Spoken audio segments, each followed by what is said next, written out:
Well, you are going to use a custom hook just as you use the built-in hooks. You are just calling it like a function because it is just a function. So therefore, we want to import useCounter here in the forward counter component. Import useCounter from going up one level, diving into the hooks folder, useCounter.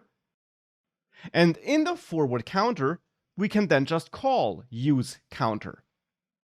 Now that alone will not do everything we need to do, but it is a start. Now we are calling this custom hook function. So when this gets called, obviously all that code will execute. So that state will be registered and that effect will be fired. Now if you call a custom hook in one of your components and that component, for example, registers a state or an effect as we do it here, then this state and effect will be tied to the component in which you use your custom hook. So if I call useCounter in the forward counter component, the state created here in useCounter will be tied to this forward counter. If we use a custom hook in multiple components, every component will receive its own state. So just because we use a custom hook does not mean that we share state or effects across components. Instead, for every component, the custom hook is executed again, and every component instance then receives its own state. So it's just the logic which is shared, not the concrete state. So therefore, in this case, since I call useCounter in the forward counter, this state is set up for the forward counter, and this effect is set up and fired for the forward counter component. But of course now, inside of the forward counter, I need access to the counter state, which is managed by the custom hook, because I want to output it here. And how can we do that? How can we make that happen? Well, just as we do it with the built-in hooks. For useState, this built-in React hook, this also does something behind the scenes. And it also creates and manages state, and then it does one important thing. It returns an array, which we are destructuring here. Custom hooks are just functions, and therefore they can return things.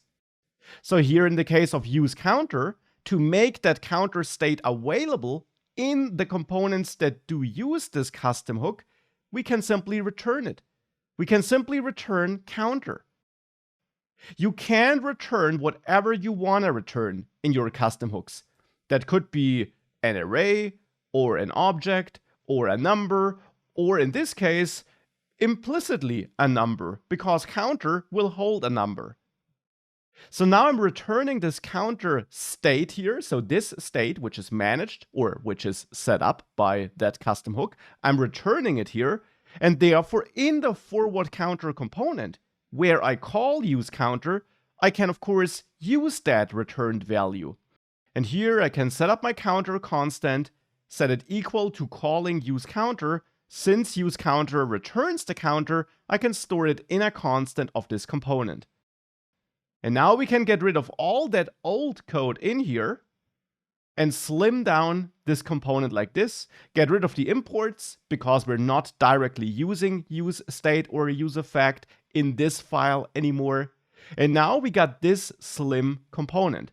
And if we now save that, you will see that if I reload here, this counter, this forward counter, still works as before, but now with a custom hook. And that is how we build custom hooks and why we do it. And when it comes to the how, the most important thing really is just the naming. You have to start with use. And then you can use stateful logic in there, you can use other React hooks in there, and that allows you to share this logic across components. And speaking of that, let's now make sure that we can use this custom hook also in the backward counter component.